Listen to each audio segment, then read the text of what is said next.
കോടീശ്വരനൊന്നും ആയിട്ടില്ല എന്ന് ആദ്യം പറയാം. ഞാനൊരു ബിസിനസ്സുകാരനായി മാറി. ചൊക്ലി ഞാൻ പഠിത്തത്തിനൊക്കെ വളരെ മോശമായിരുന്നു. മോശം എന്ന് മാത്രമല്ല, പഠിച്ചിട്ടില്ല എന്ന് വേണ്ടി പറയാം. 10ാം ക്ലാസ് പരാജയപ്പെട്ടു. 10ാം ക്ലാസ് പരാജയപ്പെട്ട് നിങ്ങൾ ചോദിക്കും അപ്പോൾ 9ാം ക്ലാസ് വരെ വിജയിച്ചില്ലെന്ന്. അത് ചാക്കീരി അഹമ്മദ് കുട്ടി ചെയ്തൊരു പണിയാണ്. അന്ന് 1970-80 കാലഘട്ടം. അന്ന് ചാക്കീരി പാസ് ഉണ്ട്.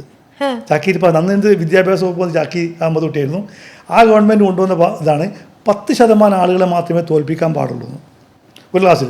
അപ്പോൾ 50 കുട്ടികളുടെ ഒരു ക്ലാസ് ആണെങ്കിൽ 5 പേരെ മാത്രമേ സെയിം ക്ലാസ് ഇരുത്താൻ പാടുള്ളൂ. ബാക്കി 45 പേരെയും കയറ്റി വിടണം. അപ്പോൾ നമ്മൾ എങ്ങനെ പഠിച്ചില്ലെങ്കിലും നമ്മളാക്കാൻ ഉഴപ്പന്മാർ 5 പേരുണ്ടാവും. അതുകൊണ്ട് നമ്മൾ തനിയെ കയറിപ്പോ. അങ്ങനെ 9 പേരെ കയറിപ്പോയി എന്നല്ലാതെ പഠിച്ചു ജയിച്ചു എന്നൊന്നും പറയാൻ പറ്റില്ല. പഠിത്തത്തോട് വലിയ താല്പര്യമൊന്നും ഇല്ലായിരുന്നു.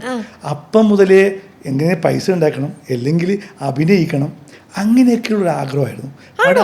ചെറുപ്പത്തിൽ മുതലേ ഞാൻ പറയാം, ഞാൻ സ്കൂളിൽ പോകുമ്പോൾ തന്നെ മറ്റേ കൂടെ പോലെ ആടോ പശുവോ ഉണ്ടാവും. പോകുന്ന വഴിക്ക് കെട്ടിയിട്ട് ക്ലാസ്സിലേക്ക് പോകും. ഉച്ചക്ക് 1 മണിക്ക് വരുമ്പോൾ അതിനൊന്ന് മാറ്റി കെട്ടും.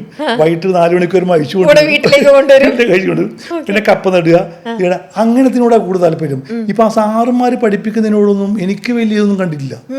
ഇപ്പൊ വെള്ളം ഉണ്ടാകുന്നത് എങ്ങനെയാന്ന് ചോദിച്ചാൽ എന്നെ സംബന്ധിച്ചിടത്തോളം ഞാൻ പറയാ, ഒരു കടയിൽ പോയിട്ട് തൊട്ടി എന്ന് ഞങ്ങൾ നാട്ടിൽ പറയാം, തൊട്ടിയും കാറും വാങ്ങിക്കുക, അതിന്റെ പിടിയിൽ കാറ് കിട്ടുക, കിണറ്റിലേക്ക് ഇടുക, വെള്ളം കിട്ടുന്നത്. ഏതാണ്ട് H2O 2H2O എന്നോ 2 ഹൈഡ്രജൻ ഓക്സിജൻ തന്നെ ഞങ്ങൾക്ക് മനസ്സിലായി. ഞങ്ങൾ വെള്ളം ഉണ്ടാകുന്ന ഇങ്ങനെയാണല്ലോ.